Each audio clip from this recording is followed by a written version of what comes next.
For this trip, I'm stepping out of my comfort zone and exploring the Big Apple all by myself. As a first-timer, I'm feeling a little intimidated, but I know I can count on you guys to have my back. To work it. From the bright lights of Times Square, It's just lights in the building. to the cute neighborhood of Chelsea and Tribeca, Amoy spa. Reminds me of Power Plant Mall. I'll take you on a journey through the city's world-famous landmarks and local hotspots.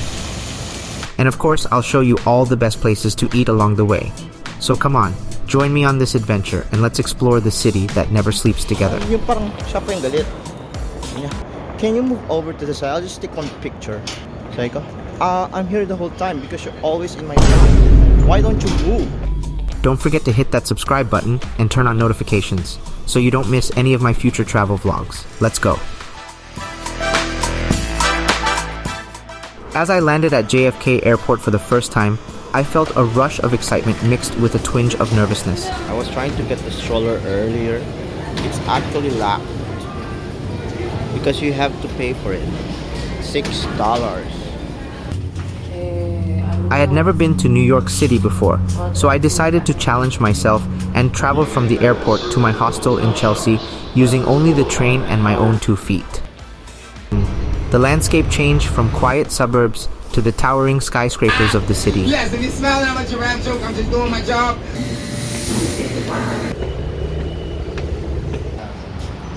We have successfully made it to New York on a subway. When I emerged from the subway station, I can sense the energy of freedom and independence in this city that I will never forget.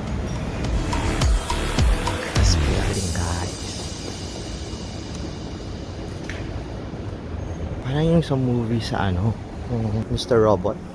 Parang ganito rin yung bahay nila eh. So awesome. I can't believe I'm here. It's like meeting a celebrity. Guys, I am finally in the hostel and check out my window. Chitty. Nakapagpahinga na ako ng konti. Hot shower. Ow. And it only made me more excited to explore the wonders of New York City.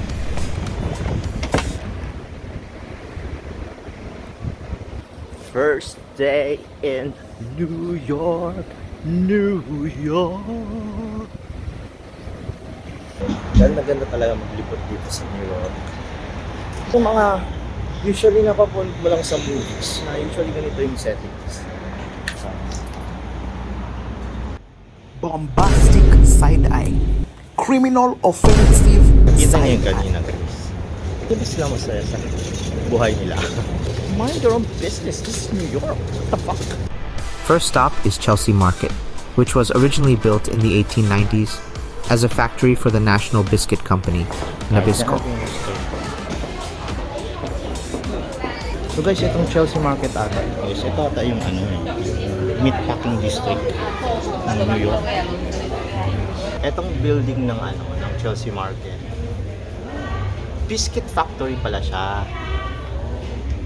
You know guys, that's how you industrialize. Dito na tayo guys. So, pasok na tayo.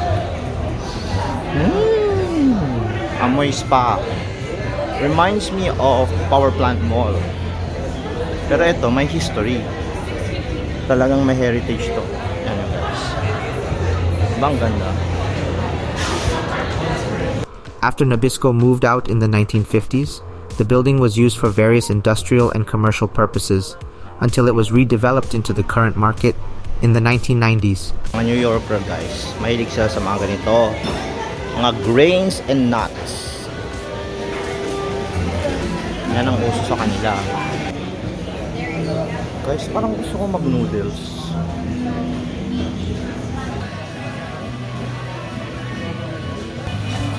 Parang gusto kong tuloy kumain ng bibimbap.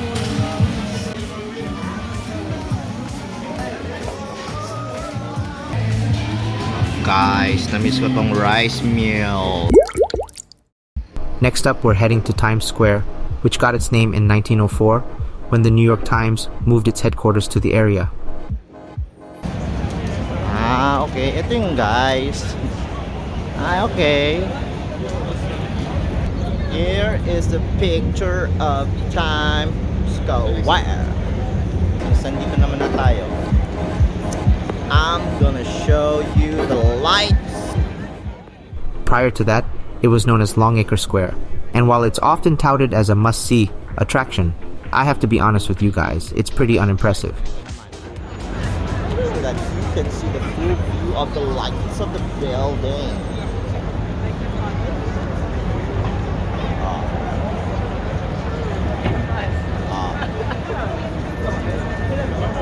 Tapos, I really do not understand this hype. It's almost funny, but I'm also here taking videos. We'll do this.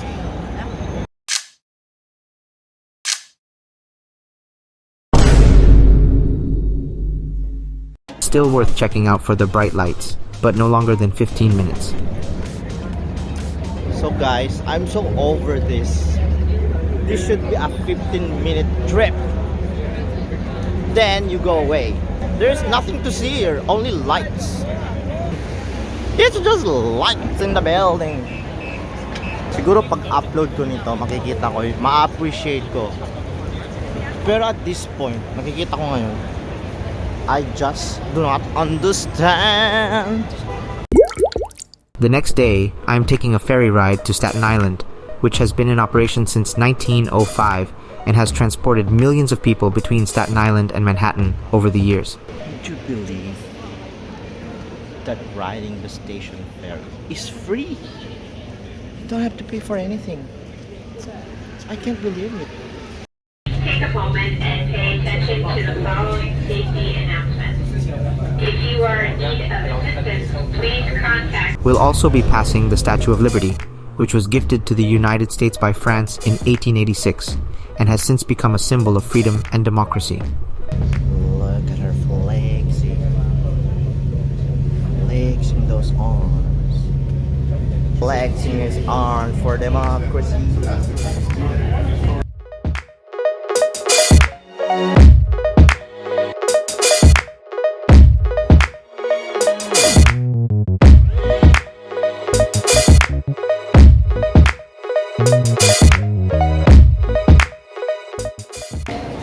Yun lang yun.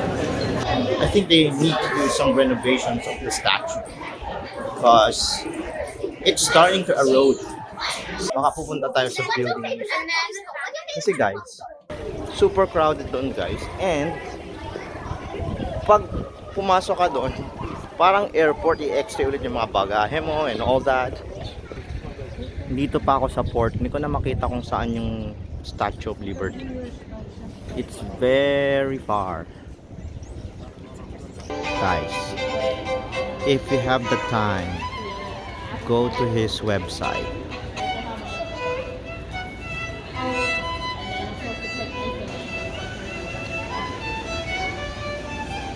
After docking, we'll be trying some delicious empanadas before walking to the financial district.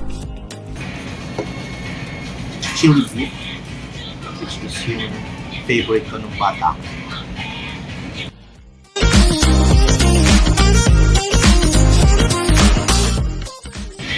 Brings back memories guys.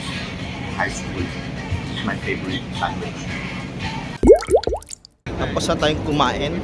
So we are now going to Manhattan. Try to see what the tea is over there. Here's what I noticed about New York guys.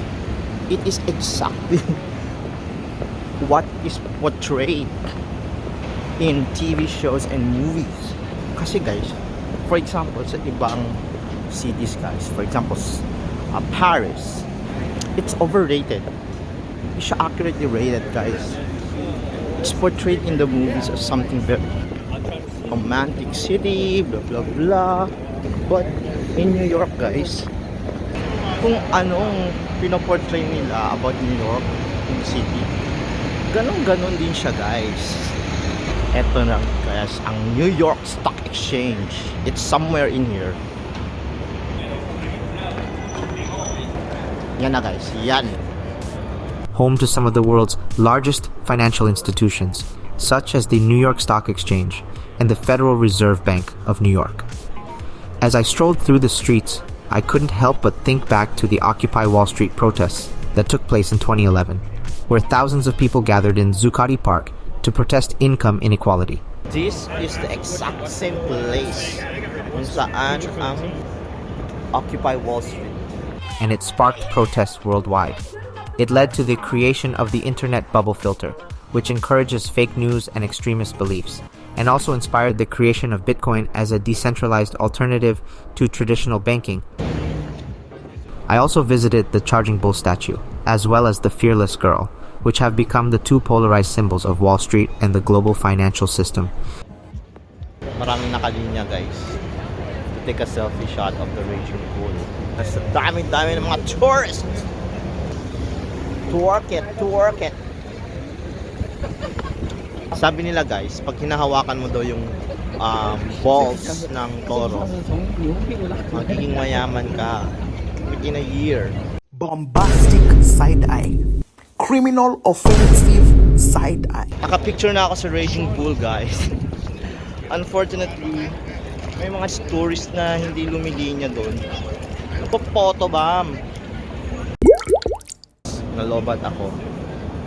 But earlier I was here in a shot of the Fearless Girl. It's actually fearless sa mga patriarchy doon sa stock exchange. Initially daw guys, yung Fearless Girl, nasa harap yan ng Raging Bull. Kaso yung nag-create ng Raging Bull, pinapatanggal niya. Ayaw niya yung Fearless Girl na nasa harap ng Raging Bull. So, pinulabog niya yung mayor, ganyan. Ayun, tinanggal nga nila yung Fearless Girl dun sa Raging Bull at nilagay nila sa front ng New York Stock Exchange. So, kanina guys, nagsiselfie ako guys dun sa Fearless Girl. Yung mga nakakabwisit na tao, puro mga kasi nagpipicture ako dun. Kung saan ako nagpipicture, dun siya pumupunta. So, hinihintay ko siya na umalis. Picture. Kung saan ako, dun rin siya.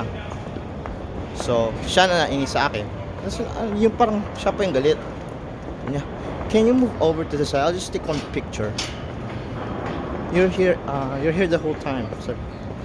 Sabi ko, I'm here the whole time because you're always in my shot. Why don't you move? Why don't you move just a little on the side so that I can take my picture and this will all be yours? Ayun, malis na siya guys. Nag-move siya. Sabi ko, you're still on my shot. Please move a little. I choose violence. Oh, nag-move siya. Oh. Happy na lahat. Nakapag-picture na rin siya. Tanga kasi siya eh. Before reaching Tribeca, we have to stop by this building that was built to replace the World Trade Center that was destroyed during the 9/11 attacks. So, ito yung World Trade Center guys. Dito yung aeroplano na ano. The Oculus, a futuristic transportation hub that looks like something out of a sci-fi movie and cost $4 billion to build. It's a symbol of hope and resilience for the city of New York. Pupunta ba tayong New Jersey guys? Dahil From there, we're heading to Greenwich and Tribeca. Greenwich Village was once a rural farming community, and Tribeca is a neighborhood located in Lower Manhattan that has become a popular address for celebrities and high-profile individuals. The area is known for its cobblestone streets, historic buildings, and upscale restaurants and shops. guys, welcome to Tribeca. So, where does Taylor Swift live? This place is just wonderful. Found a hidden gem. Look at this cemetery in the middle of the city. Sa side lang to guys ng Trinity Church. Mga Protestant kasi ang mga namatay dito guys. So wala silang cross. Tayo meron. And guys, pwede ka pala tumambay-tambay dito guys. So this is the kind of place where To cap off our trip, we'll be visiting Washington Square Park at night, as it overlooks the Empire State Building. Did you know that this park was once a cemetery and was used as a burial ground for yellow fever victims in the late 18th and early 19th centuries? It was converted into a park in the 1820s and has since become a popular gathering place for New Yorkers. Take a look at these. And that's a wrap for our New York City trip. As always, thanks for watching, and be sure to hit that subscribe button for more travel content.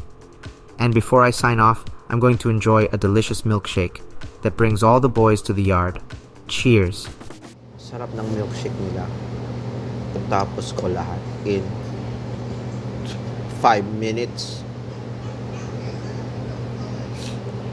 And what's good about this milkshake? It comes straight out from the farm